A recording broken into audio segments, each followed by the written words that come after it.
Welcome to Perspective Transformation with Marnie and Friends. Whether you're looking for encouragement, practical training, or clear focus, you'll want to grab a notebook, as today's guest trainer shares rock-solid strategies you can implement starting immediately. Sponsored by WomenSpeakers.com. Here's your host, Marnie Swedberg. Welcome. This is Marnie Swedberg, and excited to have you with us this afternoon as we talk about top marketing strategies for authors from the Kindlepreneur, Dave Chesson. Now, during this hour, you're going to discover how to market your book before, during, and after release, including the power of selecting great titles and subtitles, the key to keywords, how to write descriptions that sell, who to invite to help you launch your book, and how, top tips for a great book launch, book promotion ideas that work, how to get more book reviews, and Dave's favorite insider strategy. Dave Chesson is the Kindlepreneur, serving authors through his books, websites, blogs, and podcasts. His career, hobby, and passion is being a digital marketing guru, and you can learn more about him at www.kindlepreneur.com. Welcome to you, Dave. Good to have you here. It's great to be here. Thank you for having me. Well, I love your website, and I love the KDP Rocket, which we're going to be talking about later.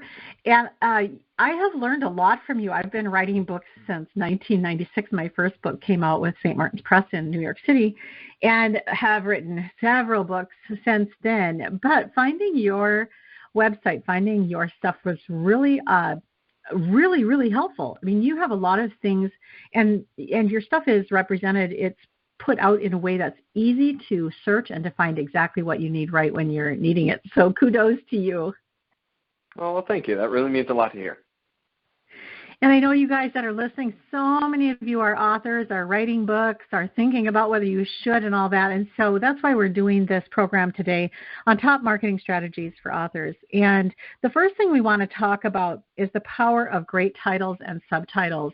And I know a lot of you are speakers as well, and we always talk about this for your speaking topics, but it is really critical in a book to have that title and subtitle be the best it could be. When you think about this, Dave, when you teach people how to think about their titles and subtitles, where do you begin? How do you start to help us understand how to think about it? Well, the key thing is that I like to have an idea of what my book cover is going to look like, right? Because the book cover and the title and the subtitle, they really have a symbiotic relationship. They should be feeding off of each other. The idea is that when somebody comes to either Amazon or if they're in the bookstore and they pick up your book, they're seeing these three things. And those three things are helping them to clarify what this book is about and what they'll get out of it. Now, if it's fiction, it's about making sure that this book is my kind of fiction, okay? Every shopper out there has an idea of the kind of book they generally like. This isn't to say that a sci-fi military fan won't read a romance from time to time. That could happen. But generally speaking, when I walk into Barnes & Noble, I go right over to the sci-fi military section. I hunker down and I look at what I can find. So we want to make sure that when we come up with a title and a subtitle, that we're reassuring that this is that kind of book. Now, if you're doing your research and you're looking at other books in your genre or your area, you'll start to see some themes. You'll start to see kind of certain words or phrases, or you'll even see where maybe a one-word title is very catchy in that particular genre. I think that works in some. It does not work in all. And so really looking at what's working in your area can be a great point. But again, the one thing I want to stress to everyone listening is that your title and subtitle and cover should really be in this harmonious, symbiotic relationship, and you should really think about those things as you design them. I always, before I start a book project, I go to, once I have a direction in mind, then I go to a bookstore or a library and I stand in front of the new release section and I find my genre, and then I start looking at what those covers look like you said, what the titles look like, and how and these things really do change. They don't stay consistent over time. They really do. You'll see things come in and then they'll change. One of the things that I really like, and this is a recommendation for all things, not just titles and subtitles, is that when I'm on Amazon and I'm shopping and I'm looking at books, if there's a book cover or a title or something that I really like, I'll just right-click and then save the image of that book cover to a special folder that I keep on my desktop at all times. Now, I might not be writing a book on, we'll say, historical romance, but that cover I saw did something that stopped me dead in my tracks and really made me think about it. And when I go to design my covers, say, for example, it's a lit RPG novel, I'll go back through that file and I'll start looking at all the covers that I really liked and what elements worked, and I'll try to convert them from mine. And the same thing goes with your title and subtitle. Did they say something that just made your hair raise? You know, you're just like, ooh, that sounds really cool. And if that's the case, you know, as the famous saying goes, steal like an artist. You know, take that great idea and apply it to what you're doing, and you'll benefit from it. So I just have to tell you that I'm going to immediately adopt your advice right there, and I'm going to make some Pinterest boards for myself, cover art, cover titles, back jackets like that I love, because when you're working with an artist, especially if you're an indie publisher, when you're working with an artist to do your cover, they need to know exactly what you want. You can't just say, well, give me some ideas. There's millions of ideas. And so the more specific we get about what we want that front jacket and the back jacket to look like, the better. That is so great. I just love that. Thank you. So if you're done listening now you got enough benefit from the whole hour, but we're going to keep going. I think we have more depths to plumb here. So the next thing I wanted to talk about was keywords. And I just this morning in a Facebook group saw the question, what is SEO anyway? And it's like, this is really confusing for people who haven't done a deep study on the benefit of keywords and how to use them. So if you were going to do a quick kind of an overview tutorial there for us, what would that be? Sure. Well, let me start by explaining what SEO is. SEO stands for Search Engine Optimization. It's basically convincing a search engine that whatever it is you're trying to send it, that it should show it to the people that are looking for it. So a very popular one is Google, right? Google is a search engine. People type something in, and then based off of what Google does, it figures out which article to show you. Amazon is also a search engine. People go to Amazon.com, they type in what they're looking for, and based off of some information out there, Amazon decides to choose to show one product over another. For us authors, there are many things that we can do to try to convince Amazon that they should show our book to the customer when they type something in. And what the customer types in is technically what we refer to as keywords. Okay?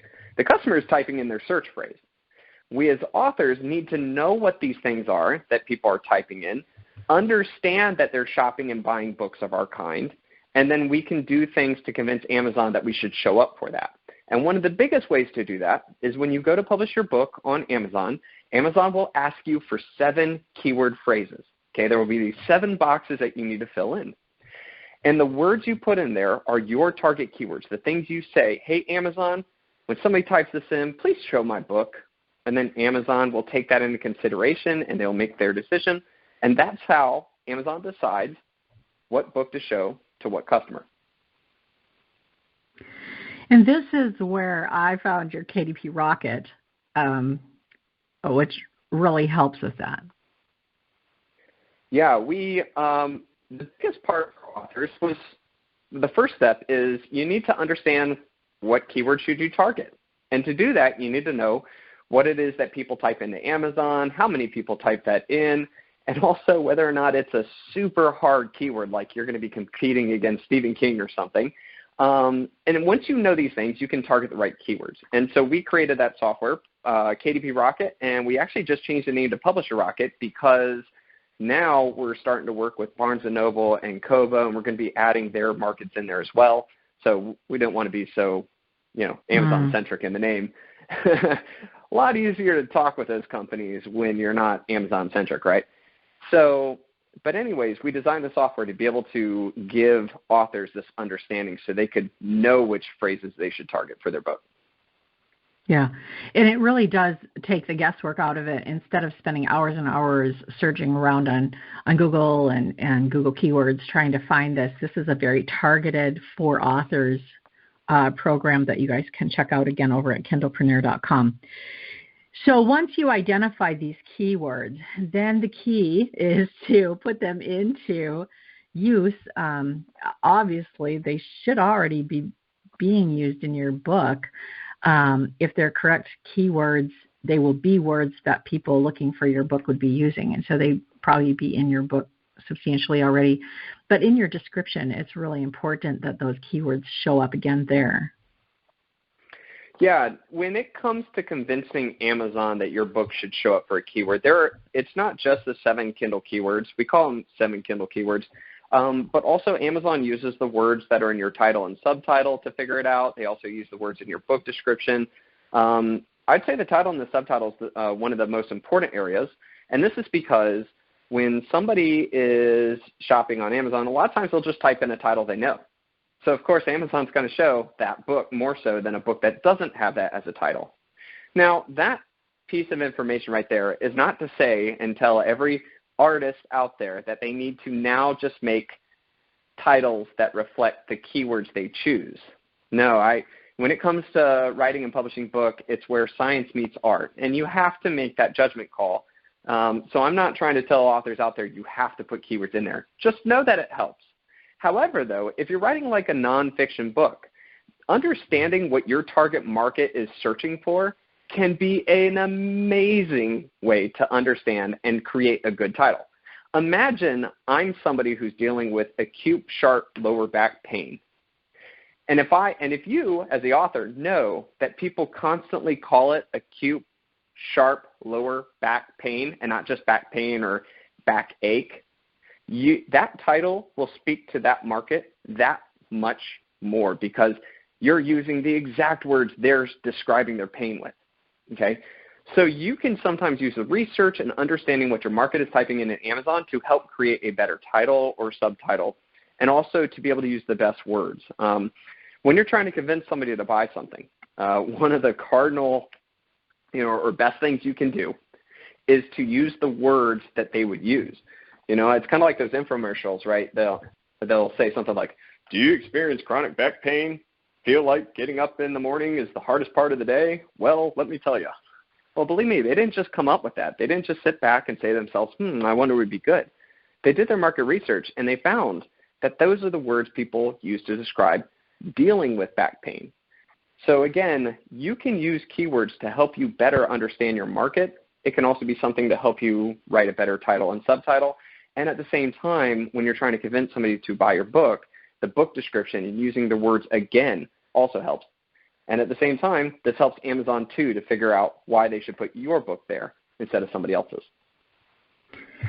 On the back jacket of a book, you get just a little bit of space to write about what's inside the book. But at Amazon and at a bookseller, you have more space. Do you have a certain size of description that you think works the best?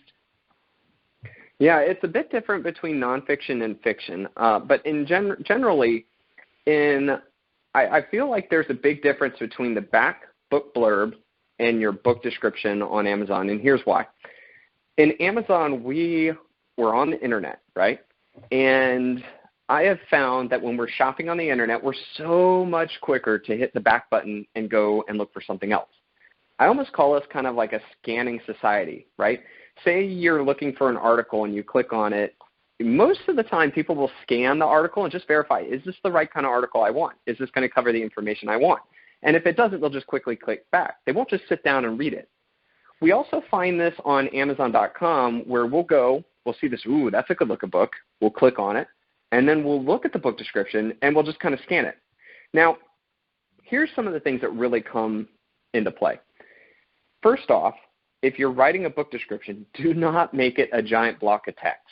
People will look at that huge block of text and be like, whoa, nope, not even reading it, okay?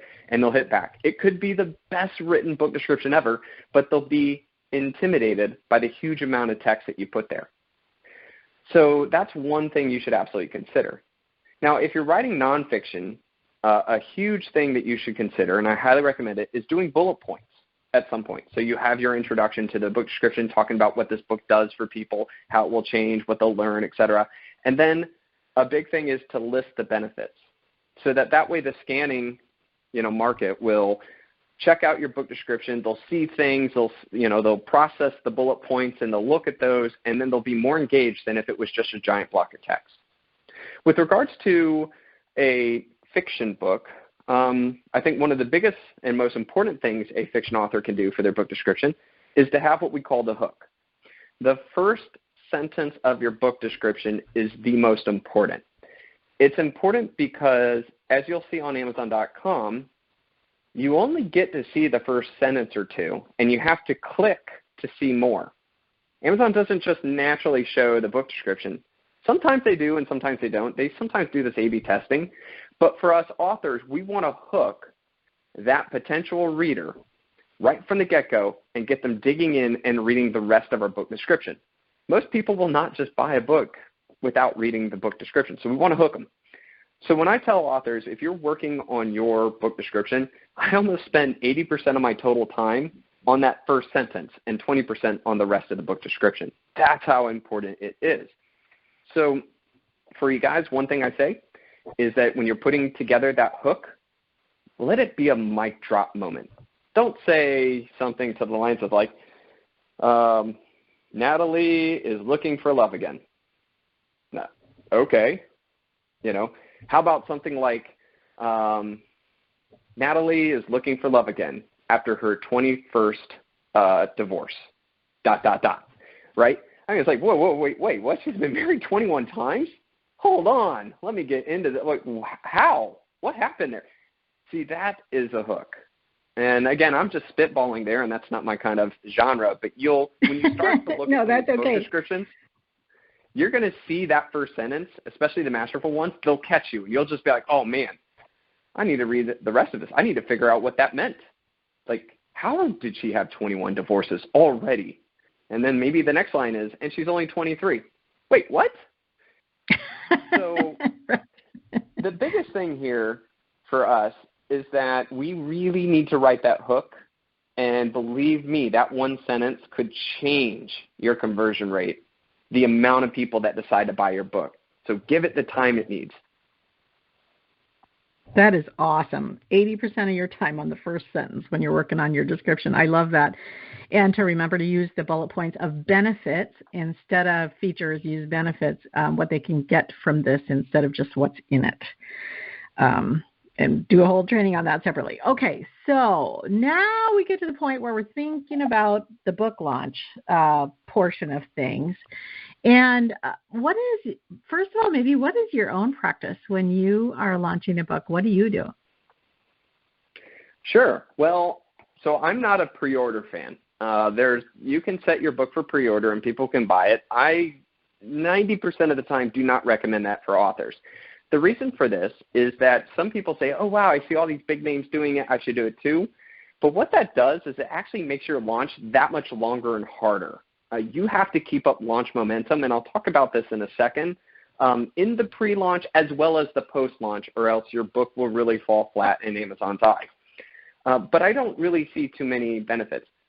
The reason why I would say 10% of the time I recommend it is that if you're a very popular author and you have a following and you have a way to have an extended launch because you have resources at your disposal, you have connections, then yes, a pre-order is a great thing. But if you don't have all those things, you're just going to make it harder for yourself, and you could be hurting your post-launch process. So to start, I do not recommend most of the time that you do a pre-launch. However, though, in terms of launching, one of the things I like to do is that on day one, and I usually schedule this out. I have a huge schedule that I'll write so that I know what to do when. Because one thing I find that authors run into is they'll get excited, they'll hit launch, and then they'll sit there and race through their mind after launching it like, oh, what should I do? Oh, what should I do? And they don't know. And then they get stuck in this frame of mind that they have to be doing something, and this usually prolongs them from writing their next book, okay, because they're just stuck in marketing mode. Instead, if you know what you're supposed to do on a certain day and then you accomplish it, you will feel so much more fulfilled that you're doing the right thing for your book, that it will free up your time, free up your mind, and allow you to move forward in building your author career instead of getting stuck in a cycle, okay? So I have a schedule. On the day that I launch, what I will usually do is I will set it to like 99 cents. And for this, I usually have a list of people that are kind of like my advanced review copy people, where I set my book to them beforehand for them to read, so that, when I go to launch, there will be people willing to leave reviews.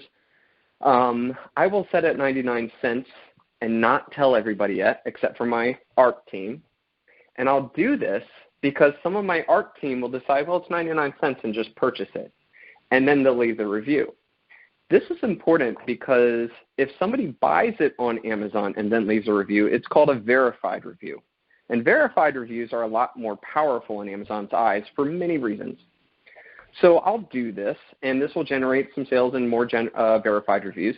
But the key is I'll make sure I'll have a couple of reviews for my book before I announce it to the world. Because if you have 0 reviews and you start doing your marketing tactics, even people who like and follow you and read, they may be more hesitant to buy your book because without reviews, there's no social proof, as we call it. And social proof is that feeling of, oh, man, look, all these other people have been reading it, and they like it. So it's not as hard of a decision to purchase it when you see other people doing that. So I'll generate my reviews first, and then I will go into my launch mode. And the launch mode is kind of a scheduling of certain things. I'll do some book promotion sites, and if you're looking for a list of great book promotion sites out there, just Google book promotion sites. I have an article that should show up number 1. It has a list of all the promotion sites you can look at. The other thing, too, is that if I have an email list for this book, I will actually send out emails, but I won't send out one mass email to my entire email list. I'll usually break it into a couple of groups, or as we call it, cohorts. And so I'll send an email to like 1/3 of my group on this day, and then 4 days later I'll send that same email to a different 1/3, and then so on to the rest. I do this because I don't want to generate all the sales on one day. I'd like to try to make the sales show up over a period of time. Amazon really likes to see books that show consistent sales, not books that have giant spikes and then no sales. As a matter of fact, we did an experiment at Kindlepreneur where we found that a book that sold 1,000 books on the first day and then no books for the rest of the month, and we compared that to a book that sold 1,000 books over the course of a month. Well, when the next month came, the latter did so much better and showed up more in Amazon. They both sold the same amount of books, but one showed consistency and the other did not. So that's why when I do my launch, I really want to spread out my efforts so as to show consistent sales over time. Now, there are a lot of other marketing tactics you can do inside your post-launch, but one of the things that I usually end my quote-unquote launch with is that I'll do Amazon ads. And this is where I can set up a campaign and tell Amazon, hey, Amazon, I'll pay you 25 cents for every customer you convince to click on my book and check it out. And here are the things I want you to show my book for. And when I set those up, then Amazon goes to town in getting my book in front of shoppers, and then they'll help kind of make sales. And what's really cool is that Amazon doesn't seem to say, oh, well, the consistent sales for this book is coming from our ads, so let's not worry about it. No, they just see consistent sales. And this helps my book stay relevant and alive beyond my launch. So that's kind of a very, well, didn't sound quick when I think about it, but a very quick explanation of my launch strategy from pre-launch to post-launch. No, it really is. And would you say that a month is about how long you shoot to do a launch in, or is it more like a week? I would say 2 weeks is my goal. I've worked with a bunch of New York Times bestselling authors, from some of my ultimate favorite authors like Orson Scott Card. And when you're working with those guys, they have so many resources at their disposal. They have tens of thousands of people on their email list. They have connections. Like, that launch plan goes beyond a month. But when you're just starting off, a lot of these connections and things aren't at your disposal. One thing that's really different between a new author and one that's been in their genre for a while is authors who are in a specific genre have lots of connections to other authors in their genre. And one thing I want to stress to anybody listening right now is that never, ever, ever think of another author in your genre as a competitor. They aren't. There's no such thing as in, well, they didn't buy my book because they like that person better. People love a genre. I love Lit RPG, which is literature role-playing games. It's a totally nerdy fantasy subgenre. But, oh, man, do I love it. And do I say to myself, well, I'm only going to buy this person's book and not that person? No, I buy all the books. I read all the books. And because all of these authors know each other and they work together and they talk, I am on the email list of one, and then that person will send out an email list telling me about somebody else's book who just came out. Now, you may say to yourself, why would they do that? Well, here's the thing. First off, they have a really good thing to tell me, a fan of theirs, and they keep their email list relevant. Number two is they're sending goodwill to another great author. And so when that author goes, to publish, or when that author goes to publish their book, the other author will do the same for them, and they help build each other up.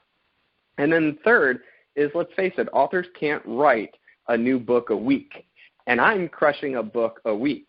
So I have an insatiable desire, and this is a way to, again, continue to help your fans find great reading and to provide value in their lives. So just one thing for all authors out there to understand is other authors are not competitors, and I highly recommend you take a very long approach to building a good relationship with other authors in your network because it can really help you later down the line. That is such great advice, and if I couldn't have said it better myself, I feel like there's so much. I think we just believe that it's all competition, and especially in the book genre, but in so many areas of our life, it's not really. It's more the merrier because there's so much demand out there. And I find over at womenspeakers.com that the speakers who are the most sharing, they share about the site, they share about other speakers, they share other content like that. Those are the ones that get the most bookings. And so it's when we're willing to get out of our little headspace and stop being so overprotective, that's when the world kind of opens up for us. Very, very cool. Can we talk about book promotion ideas that work? Because I know we've had some guests on this show that have had some really creative ideas, but there's some just basic stuff, I think, that we want to make sure that we cover. So when you're doing promotions for your own books or your clients, what are you looking at? Well, there is a bit of an art to it, right? There's no one tactic works perfectly for all authors. Sometimes you're going to find that a tactic really works for one author because that is in line with their strengths. Another thing that is a part of it too is some really good promotion tactics require you to start doing them the day you decide to start writing the book. A great example of this is if you're writing a book on, like, say, PTSD, okay, then you need to be a part of the forums and a part of the community groups where people are dealing with it so that you can, A, write a better book because you're learning from the source, but B is that when you go to launch your book, because you were there, because you were interacting, because you were helping or listening or learning, that community is going to be a much more effective promotion tool than just randomly showing up after your book came and say, hey, I'm new here, but I got a new book, buy it. Like, see what I'm saying? There's going to be a lot of that. You can't just go to, Pinterest and just throw up a couple of pins of your book and expect that to show a return on value. Again, there's a lot of different things, but just to kind of help the listeners there, what I would say is that there are many different ways to promote your book, and the best thing is choose a couple and do them really well. When authors kind of dabble in lots of things, they usually get no momentum and they get no return on that effort.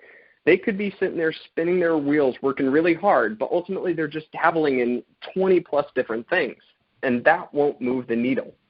But the ones that hunker down and say, you know, I'm going to do this thing really well, or I'm going to do these 3 things extremely well, they'll see more return on their effort. And as you go through and you publish a new book, your skill set and your network and your reach will just keep exponentially increasing, and then you will be able to do 10 or 20 things really well. And that's when you really see that spike in sales.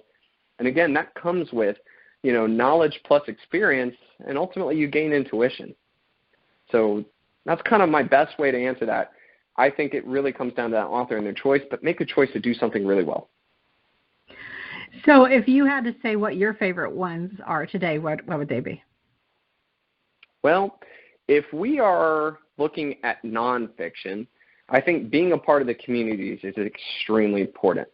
You know, you're trying to teach someone something. You're trying to help somebody gain a benefit, learn something, have a result. In essence, that's kind of what a breakdown on nonfiction is. If the person just wants to learn history, well, you're helping them to understand a time period or a thing that happened, right? You're helping them. And there are groups out there. There are communities that really hunger for that knowledge or hunger for that area. I think that's a big thing. Another thing is for fiction, I think that networking with other authors and kind of using your resources like I talked about before is an extremely important method.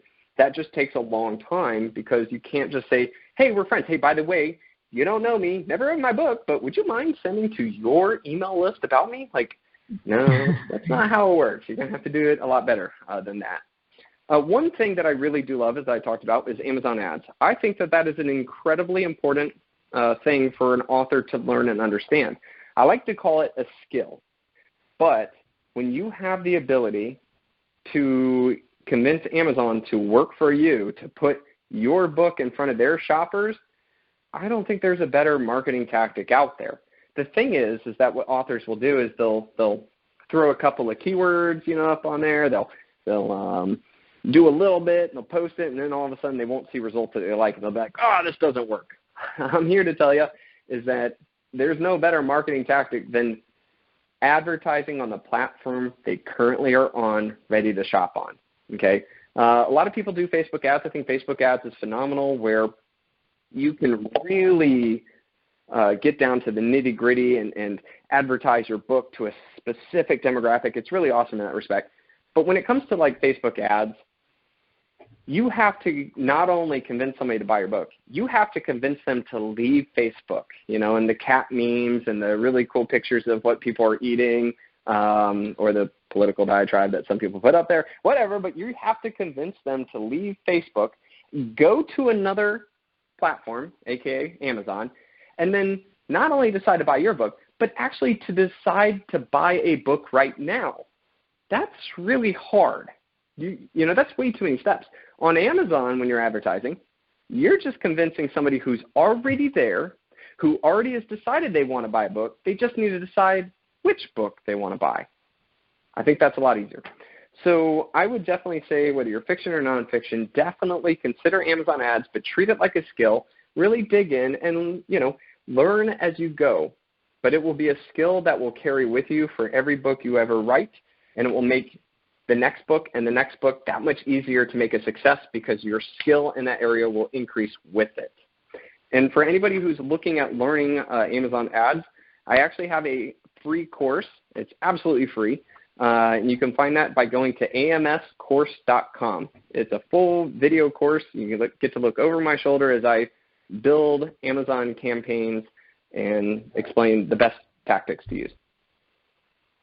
It doesn't surprise me at all that you have a course like that for free because you have so much free content. You sell very little, actually. When you get to your website, there is so much great content, and I love just hanging out over there, so that's really cool, and I'm going to check that out myself. I actually haven't done any Amazon ads myself. It's not something I've even considered, so that's really a cool input there, and I'm going to check that out myself. One of the things it really has a lot of It really Go has ahead. a lot of benefits just beyond the initial sale because, yeah, you're going to make more sales because of the ads. But again, another thing that it does, like I'd said before, is it convinces Amazon that your book is relevant, that it's popular, and that it's making consistent sales. And what a lot of authors find is they may do their Amazon ads, and they may kind of break even where they're making sales, but they're also spending money. And that's actually not a bad thing. That's a pretty good thing because what they will also notice is that their natural, or as we call it, organic sales, those are the sales that weren't from ads, those will naturally start going up on their own. And that's because Amazon believes in your book more, so they show it more, and your book gets in front of more shoppers organically. So there's a lot of benefits that really come with it. Yeah, it makes a lot of sense. I just hadn't even considered it, so that's really cool. A lot of authors struggle, especially a new author struggles with, well, let's not say the new author. Let's say the author of the third or fourth book. So the first few books, all of your family members and everybody wants to help. And so they get in there and they give you great reviews right out of the chute. And then by the time you're down the road a little ways, the people who were just helping are tired and not as likely to give those types of reviews when a newer author who doesn't have a huge following yet is looking for reviews. What would you recommend as the best route? Well, there's a lot of things that authors can do. If you're part of a Facebook group or community, I mean, that's a very, very easy way to be able to generate reviews but so long as you've been a part of the community. I've seen in one particular Facebook group, which I won't name, where there was someone who was always present, answering questions, giving thumbs up, helping people when they're putting together their information or whatever. When those people post about their book and ask if they've read it to leave a review, that really, I see 45 comments of people like, you bet. And then you'll see this one where it's like, I don't remember ever seeing this person. All of a sudden they're like, my book came out. Would you mind leaving a review? And there's crickets. I mean, so that's a really good area to start. Another thing is that, like I talked about before, I really like to have an advanced review copy group, where I send out my ARC, as we call it, to people before I publish my book. And what I do is I ask people to, please be sure to read it, check it out, let me know what you think. And then at the same time, when I go to launch it, I ask them if they can leave a review. That's really generating relationships beforehand. You can't just go up to a random stranger and ask for them, hey, stop what you're doing, read my book, and then leave me a review. It doesn't work. But if you work on that as you're writing your book, you can get people lined up and you can have a good ARC team to help you generate those crucial initial reviews right from the get-go. Another thing that's really important as well is a little tactic I like to put at the end of my books, and that's called humanizing yourself. When people get to the end of the book, if somebody read your entire book, they probably like your book. But what I really like to do is I kind of like to crank it up just a bit, and I will say, hey guys, thank you so much for reading my book. It really means a lot to me. This entire author journey has been incredible. My wife and my kids have been there, supporting me. If you guys have a moment of your time, it would really mean the world to me if you left a review, because I really want to improve my craft, and I will be there to read each and every one of them. What I did in just that statement is I have reminded them that I'm a human being with emotions. I have put in there strategically that I have a family, and they're very supportive. And at the same time, I've also placed the value on it may take you a bit of time to write this, but I will take it to heart. So it almost makes you feel like you're kind of letting me down. If you don't, just take a couple of seconds and just write something. When we put this at the back of our book or so, it's a huge increase in people naturally leaving reviews. And again, like I said, because they got to the end of the book, they're probably fans. They didn't quit halfway through. So you're convincing people who liked your writing to leave a review, and that's a really important thing. The other thing is that, say, for example, that person was thinking, I'm going to leave them a 3, and then they read this thing about you and your family and how you think this is really important. It might actually soften the blow, and they may add another star just because they know you're going to read it. It's kind of funny. It's easy to talk about somebody behind their back. It's not as easy when you have to talk to them and you know they're going to listen. So you may say something differently, or you may not be as harsh because you know they're going to read it and you know that they're a human, hence the humanized part, and that you have a family. So just think about that as you put it in there, but that will really help. Yeah, interesting, fascinating. What about a site like Goodreads or other sites like that? Yeah, Goodreads is a great area. One thing I highly recommend you not do if you do set up with Goodreads is do not connect your social media with Goodreads. When you go to set up your account, just set it up with an email address. Do not set it up with social. The reason for this is that Amazon owns Goodreads, and a lot of authors have speculated that when you connect your Goodreads account, Amazon has the ability to say, okay, well, obviously this person is the writer of that book because they posted on Goodreads. Here are all their friends on Facebook. And so if we see these people leave a review for this book, we should probably just take it down because there's an obvious connection between the author and their social media friends. I don't know if it's true. I did talk to a group of people from Goodreads that in their corporate, and they said in a very sweet manner of like, I don't think so. So I don't know how to take that. Yeah. But I would say to be on the safe side, don't connect your social media because then you don't have to worry about it. When it comes to Goodreads, though, Goodreads can be very cruel. I have found that responses from good people on Goodreads can be a lot more harsh than not. I almost find it kind of like the book world of Reddit. You know, Reddit's Yeah. unless you know how to really work Reddit can be a cruel environment. So I'm not saying that Goodreads is evil or people are mean. What I am saying is you definitely don't want to just do a drive-by promotion. You know, it's one of my favorite statements because, you know, there's like the statement of drive-by shooting. Well, it's a drive-by promotion where the person just stops in and says, hey, check out my book, peace, and walks out. That is where you'll probably get destroyed. But if you're there in that community and you understand all the things that Goodreads can do and you understand the do's and don'ts and the best way to legitimately promote yourself inside of it, it can be a great tool. But just don't let it be a drive-by promotional. Otherwise, you may regret it. I love that, and I love that like as an overall principle. Yes. No drive-by shooting. The theme. And I think that that's just really a great, for today's culture, it doesn't work whether you're trying to get a speaking engagement, pitch a book idea to somebody. It doesn't really work anymore to just shoot it out there. No, not at all. Matter of fact, people who've been in the industry long enough, they are very sensitive to drive-by promotions.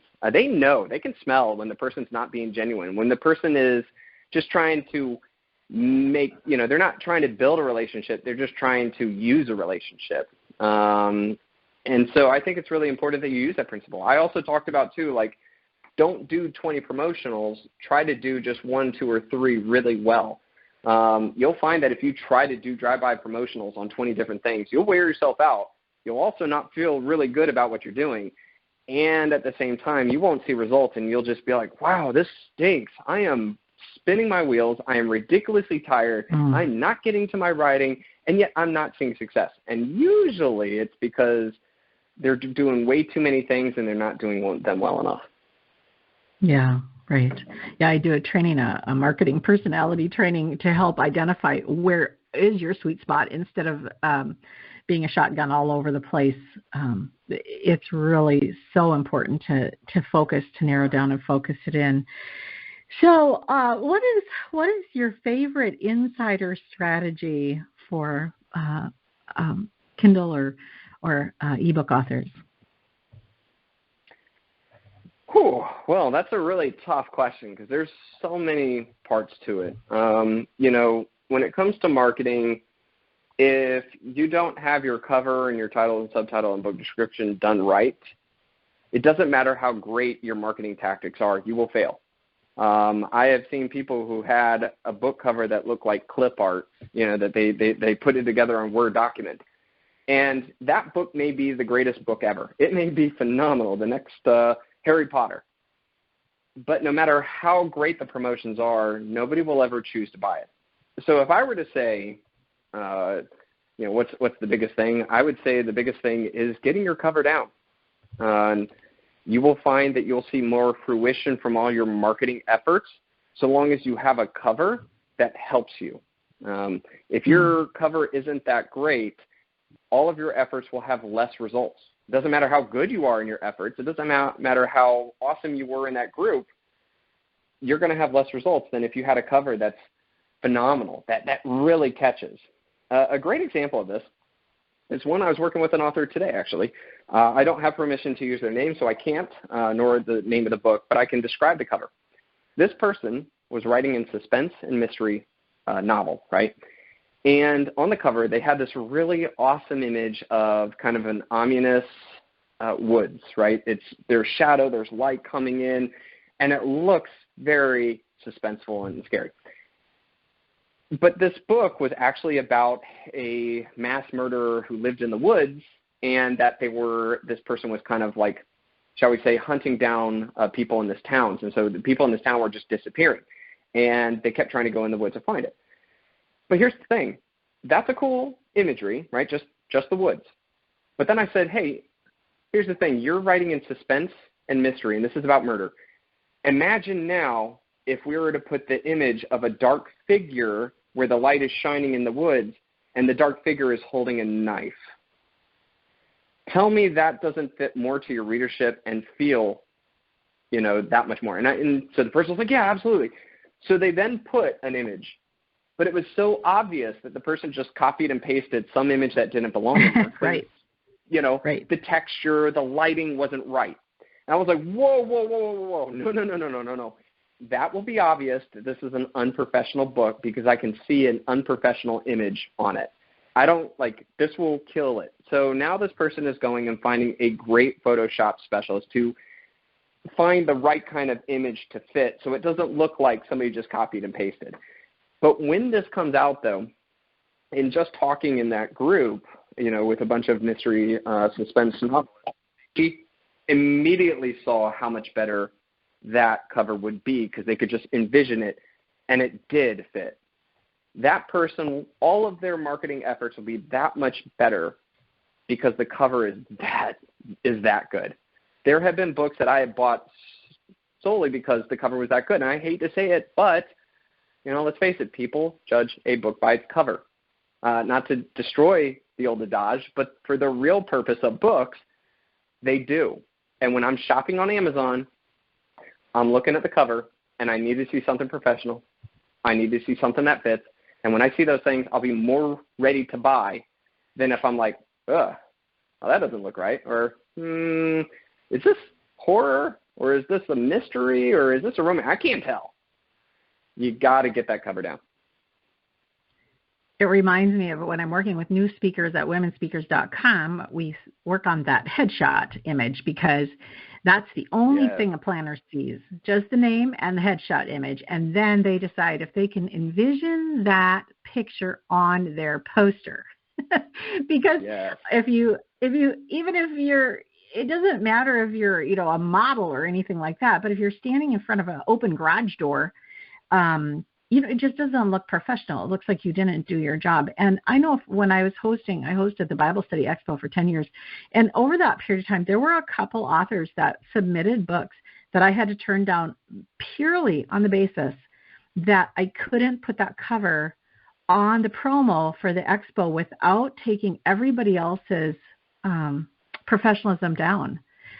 It's like you have to think about the people that are going to try to promote you, as well as your buyers. You have to make sure that, if Good Morning America wouldn't want to put that up on their, next up, author next up, why would you want to use that as your cover? So you have to really, I just totally agree with this. That's really, it is the first impression. And like you said about the first line or the first sentence of your description, spend 80% of your time on that. I find that for my books when I'm doing it, if I have a good mission vision statement ahead of time, if I have my cover art pretty much done ahead of time, ahead of writing the book or at the very beginning of it, it can be tweaked as you go, but you have a really clear direction of what you're working for, and your product in the end matches it all, is congruent. And that was something that you mentioned earlier too. this congruence that an author needs to have with the book title, the subtitle, the description, the cover, all of that being a spin, making it work. Yes, absolutely. There's a great example of it. There's a book called Hitch, Hitch. And you can probably Google it or, search for it on Amazon, and you'll see the imagery I'm about to talk about. But when looking at this book cover, it showed what looks like a darkened figure of a cowboy, or I think a guy on a horse with a hat. It might not be a cowboy hat. I can't tell. And there are fireworks blasting off in the sky. And that's it. And the name of the book is called Hitch.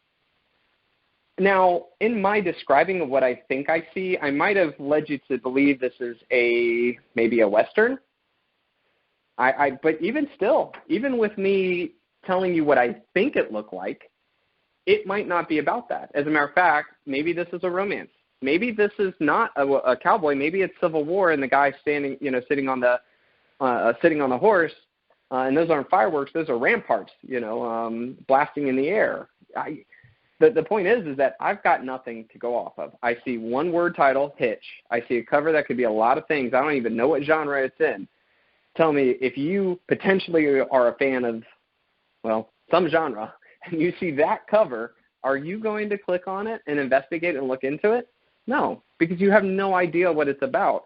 So I think that author, although apparently it must be a good book or the author must be very followed because there's a lot of reviews, but I'm sure that author has hurt their sales from new readers because nobody understands what that book is, what it's about, what genre it is, what they're about to get themselves into. And it's just easier to scroll and look for more books than to click and investigate everything that's like, I wonder what it is.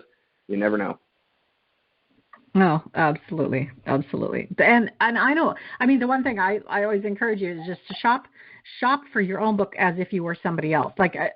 No, I said that wrong. Shop as if you're yourself. Like, how would you try to find your book? What would you think when you saw it in amongst the other books? And just if you do that, that's just such a great. I always say walk a mile in the other person's shoe, and it really does affect how you see things and how you go forward. Right. What are a couple mistakes that you hope that new ebook writers will be able to avoid? Well, the first thing is a statement I said back a while ago is that when an author decides to start writing a book is also the moment they should start marketing their book, okay? What I mean by that is that you should start thinking about, we talked about joining communities, building relationships, understanding your target market. Those are all a part of marketing. That may be more research intensive from the beginning, but that information you gain from the beginning will be that much more valuable when you go to launch your book. So the moment you decide to start writing is the moment you should start thinking about the research and understanding your market and some of the things that you should be doing. All right. The second thing is that when you write your first book, it's more than likely not going to be a huge success because you're going to have to learn these things. But I would say that the more you write and the more that you publish and the more you do, you will find more and more success grows from it. You will learn what not to do and what to do, what falls more in line with your style, with who you are. You'll have learned from mistakes. You'll get better at things like Amazon ads, and all these things grow. And also, if you're collecting email, the larger email list you got, the easier your marketing becomes. So just don't put so much pressure on yourself in thinking that your first book is going to be an absolute smash, and when it doesn't, just be down on yourself about it. I think in the social media world, we get to hear all about the successes. We rarely hear about the failures. But when you really dig into it and you look at some of the big-time famous authors, they're surrounded by failures. As a matter of fact, their career was just a stack of failures until they finally started to have things move. Right. And it just shocks me every time I talk to somebody. It wasn't their first book. It was nowhere near their first book. But they kept at it, and I think that's what differentiates extremely successful authors, from those that don't. I'm going to throw my own in here for you guys. Make sure that you embrace editing and input. I know that a lot of times you think this is your baby and nobody else should have any right to tell you anything, but it will get exponentially better if you will allow people with skill to help you. David, do you want to address that? Yeah, editors. My editor and I used to have this saying called "Don't fear the red pen." Because I would submit my book, and all of a sudden she'd just start slashing, and it just felt like blood all over my manuscript. I'm like, yeah, what are you doing? No, we have to put. She's like, Dave. I'm like, yes, ma'am.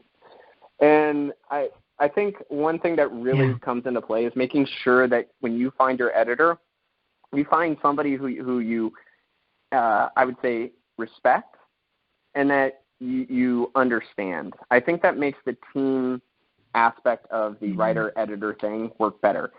My editor understands that I'm a huge Star Wars nerd, and so she'd make kind of these comments about, using the red lightsaber instead of the red pen, and so that it just made me feel better. I don't know. It sounds so dorky now I'm saying this out in public, but it's just like the understanding. She understands me. She kind of gets to know my idiosyncrasies. She also knows where I'm going to put my foot down and maybe fight a little bit. But over time, we've developed this really good relationship, and I really trust the things she has to say. That isn't to say that you need to become best friends with your editor, but I do think that there is a little bit of different types of personalities. You do have to come into that editor relationship knowing that it's going to be a slash, hack, and destroy, and you've got to be prepared for that yourself. But I also think as you go through this, you'll find one that gets you and you get them, and when you have that, and they can just slash away, and you're not angry, you're just sad. That sounds sad to say, but hey, it's a big difference. Angry or just sad that got taken away. That's when you're on the right path. Yeah, it just is. The product is so much better if you will let others help you, especially someone with great skill. Well, we are coming right up to the end of our time here. I want to encourage you guys to check out David's website at kindlepreneur.com. We've mentioned the Publisher Rocket as well as the free course called amscourse.com to help you with Amazon ads. David, when people go over there, what are they going to find? What else will they find over there? Sure. Well, we've got a bunch of free tools as well on Kindlepreneur. For example, we have a book description generator to help you make your book descriptions look awesome on Amazon. Mm-hmm. Yeah, without any coding. You don't need to do that. We'll take care of it for you. And on top of that, too, we have the Kindle calculator so that if you want to see how many books a day another book is selling, you can put in the Amazon bestseller rank of that book and find out. And so just a couple of things that we have other than just our articles helping to teach authors. Fantastic stuff. And David, thank you so much for being here. Absolutely. And again, thank you for having me. And thank you for joining us. It was great to have you with us live this afternoon. And you can always listen at Blog Talk Radio on Wednesday afternoons from 4 to 5 p.m. Eastern Time, or at any of the other locations online where you can listen to one of the replays. Also, we have a YouTube channel now, Godly Women Worldwide, that you can listen to the program on a video. You won't see the guest yet, but you will be able to listen as you do other things. So great that you were with us. I hope you have a wonderful rest of your day, and we'll see you next time at Perspective Transformation with Marnie's Friends. Bye-bye.